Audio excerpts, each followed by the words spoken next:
मैं श्रीनिवास शर्मा आप सभी लोगों को पुनः अपने फंडामेंटल राइट के इस व्याख्यान में निमंत्रित करता हूं कि आप लोग सुने और समझें आखिर फंडामेंटल राइट है क्या, आया कब से है और शुरुआत इसका कहां से हुई। तो आज हम लोग शुरू कर रहे हैं कि फंडामेंटल राइट को पहले हम लोग क्या कहते थे और फंडामेंटल राइट किस देश से शुरू हुआ, तो इसकी मांग किस देश ने सबसे पहले की थी। तो आइए इस पर हम कुछ विचार करते हुए आप लोगों से साझा अपना विचार कर रहे हैं कि एक समय था जब इंग्लैंड में किंग जॉन वहां के शासक हुआ करते थे। वह 12वीं शताब्दी का 11वीं शताब्दी का एंड और 12वीं शताब्दी का शुरुआत था, उसको 13वीं शताब्दी भी कह सकते हैं। 1215 में इंग्लैंड में किंग जॉन एक क्रूएल शासक के रूप में जाने जाते थे। उनके विषय में यह भी कहा जाता है कि उन्होंने अपने पत्नी तक को बंदी बना दिया था, यहाँ तक कि अपने विद्रोहियों को भूखा रखने के लिए वे जाने जाते थे कि भाई विद्रोहियों को भूखा रख करके मार दिया जाए और उनको अपनी बात मनवा लिया जाए। उनका मानना था कि हम अपनी कानून की बात नहीं, उस समय तो कानून की बात की सोच भी नहीं थी, लोग जो सोचते थे उनको दबा दिया जाता था, लेकिन उनकी सोच कानून मानी जाती थी। वे जो सोचते थे उनके सोच में कोई विघ्न डालता था तो उसको प्रताड़ित और उसको मार दिया जाता था। तो किंग जॉन का शासन काल इतना अत्याचार से भरा हुआ है कि उन्हीं के अत्याचार के गर्भ से ये मैग्ना कार्टा का जन्म हुआ। मैग्ना कार्टा क्या है मैं बता दूं, यह एक महान चार्टर है। महान चार्टर बोलते हैं कि अधिकारों का यह चार्टर है, महान चार्टर, जिसको इंग्लैंड में वहां के जो मध्यम वर्ग के लोग थे उनका डिमांड था, उन संगठित होकर के लड़े और उन्होंने मैग्ना कार्टा का अंत में किंग जॉन से मनवा करके माना। संघर्ष तो किया उन्होंने। जब किंग जॉन नहीं माने थे मैग्ना कार्टा को, ये ग्रेट चार्टर कहलाता था। मानव अधिकार का यह मूल अधिकार माना जाता था कि मौलिक अधिकार के, वहां अधिकार की तो सोच भी नहीं लोग सकते थे, लेकिन मौलिक अधिकार का भी वहां कोई मान्यता नहीं थी। पहले राजा जो चाहते थे वही करते थे। इसलिए लोगों ने 1215 में बहुत बड़ी एक क्रांति की और किंग जॉन को एक इंग्लैंड की नदी, जिसको हम लोग बोलते थे मैग्ना कार्टा के लिए, उनको राजा को उस मैदान में बुलाया गया और उसी के मैदान में ये मैग्ना कार्टा का चार्टर तैयार किया गया। तब से एक कानून बन गया और किंग जॉन से जबरदस्ती शासन उसको हस्ताक्षर करा दिया गया। तो माना जाने लगा कि उस समय से यह इंग्लैंड में भी कानून का शासन होने लगा। राजा अपनी मनमानी नहीं कर सकते थे और उनकी जो भी वो कार्यशैली थी वो एक कानून के तहत आ गई थी। तो अधिक अत्याचार भी एक अच्छे काम का शुरुआत माना जाता है कि उसी के चलते मैग्ना कार्टा का जन्म हुआ। तो मैं कहना ये चाहता हूं कि भाई कोई भी चीज का अंतिम सीमा जब होता है तो उसका गिरावट होना शुरू हो जाता है। तो किंग जॉन, राजा जॉन के पीरियड में यही था और यही शुरुआत राजा किंग जॉन के पीरियड में हुई थी। तो 15 जून 1215 को किंग जॉन ने मैग्ना कार्टा पर हस्ताक्षर कर दिया। वहां पर तब से वहां कानून की शासन की शुरुआत हो गई और उसी समय से लोग समझने लगे कि हमारा भी अधिकार कुछ है, पब्लिक का भी कुछ अधिकार है। और तब से राजा के शक्ति का प्रयोग उनके नियमों के समूह द्वारा नियंत्रित होने लगा था। सामंत वर्ग के लोगों के नियमों के द्वारा राजा का जो कानून था नियंत्रित होने लगा था, और तभी से वहां पर जो शक्ति राजा का था वह कम होता चला गया। उसके बाद से धीरे धीरे धीरे धीरे मौलिक अधिकार की सब जगह चेतना जागने लगी, और भारत में मौलिक अधिकार मतलब मैग्ना कार्टा का शुरुआत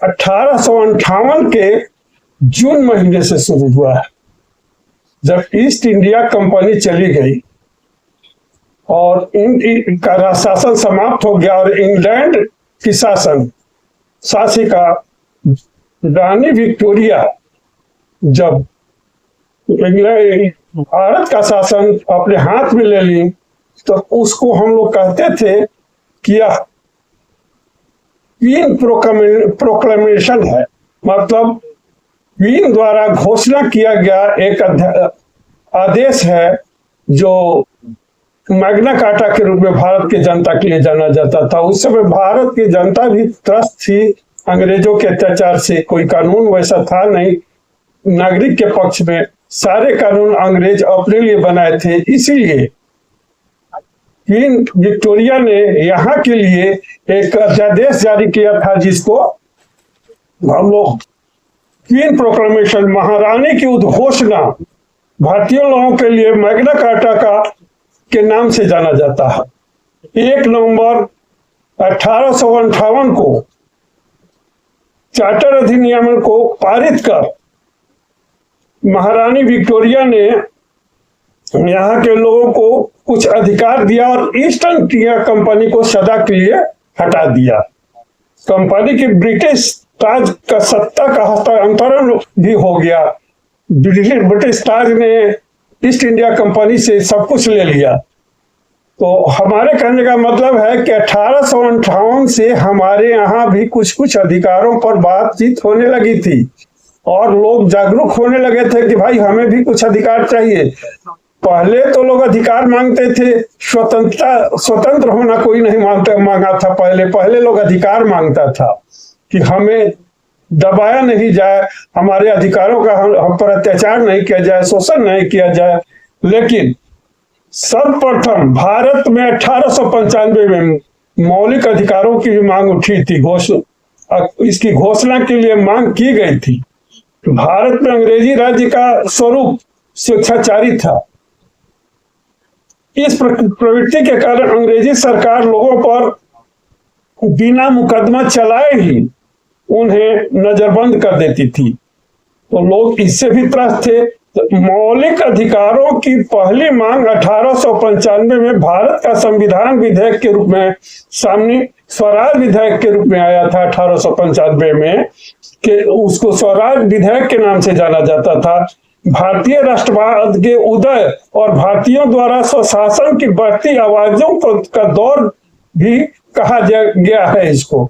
इसलिए मौलिक अधिकार जानने से पहले कि मौलिक अधिकार हम लोगों को मिला तो किससे मिला, मौलिक अधिकार सही में जानते किसको है, तो हम तो पहले यही जानेंगे कि मौलिक अधिकार की बात तो हो गई, लेकिन संविधान की बात नहीं हो पाई थी कि संविधान है क्या।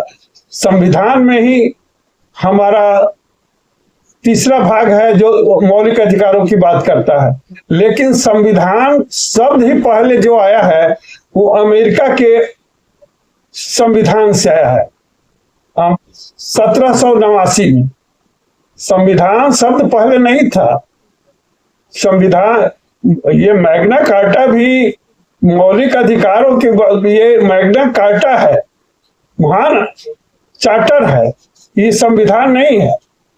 संविधान शब्द आया है 1789 में, अमेरिका के संविधान जब बना है तब, अमेरिका देश स्वतंत्र हुआ है तब संविधान शब्द आया है, और वह उसी संविधान में मौलिक अधिकारों की चर्चा की है, व्याख्या की गई है, और उन्हीं से हमारे अमेरिका के ही संविधान से हमारे देश का संविधान मौलिक अधिकार लिया गया है संविधान। तो हमारे संविधान में जो मौलिक अधिकार अमेरिका से संविधान लिया गया है, तो उसमें बहुत सारे बातों पर अध्ययन किया गया। पहले बहुत सारे देशों, हमारा जो संविधान बना है 60 देशों के संविधान के अध्ययन करने के बाद में भारत का संविधान बना है। ऐसे नहीं बना है कि भारत का संविधान अमेरिका के संविधान से मौलिक अधिकार ले लिए। इसकी तुलना की गई है लगभग 60 देशों के मौलिक अधिकारों से, 60 देशों के अधिकारों से, 60 देशों के संविधान को अध्ययन किया गया, तब हमारे देश का ये संविधान बना, जिसको कहते हैं अमेरिका के ही संविधान में संविधान की व्याख्या की गई है संविधान, मतलब ऐसा विधान जो सबके लिए बराबर हो, सब पर लागू हो। ये अमेरिका में ही था, इंग्लैंड में बना चार्टर, लेकिन वो संविधान नहीं था, वो सब पर लागू बराबर रूप से नहीं था, क्योंकि वहां राजा सिस्टम आज भी लागू है। किंग का सिस्टम भले ही अधिकार कम है, लेकिन किंग सिस्टम जहां किंग है वो तो विशेष हो गया, तो सब पर एक कानून नहीं लागू है, समान कानून नहीं है। लेकिन अमेरिका में समान कानून लागू है 1789 से ही। इसलिए सब अमेरिका के मौलिक अधिकार को विश्व का सर्वश्रेष्ठ संविधान माना गया है और उनकी संविधान का व्याख्या की गई है। भले ही भारत का संविधान बहुत बड़ा दस्तावेज है और ये फ्लेक्सिबल है, समय के अनुसार बदलता भी है, लेकिन इसकी मौलिकता अक्षुण्ण रहती है। हमारे कहने का मतलब है कि हमारा जो मौलिक अधिकार है इंग्लैंड से प्रेरित नहीं है। हमारा मौलिक अधिकार जो है अमेरिका के संविधान से प्रेरित है।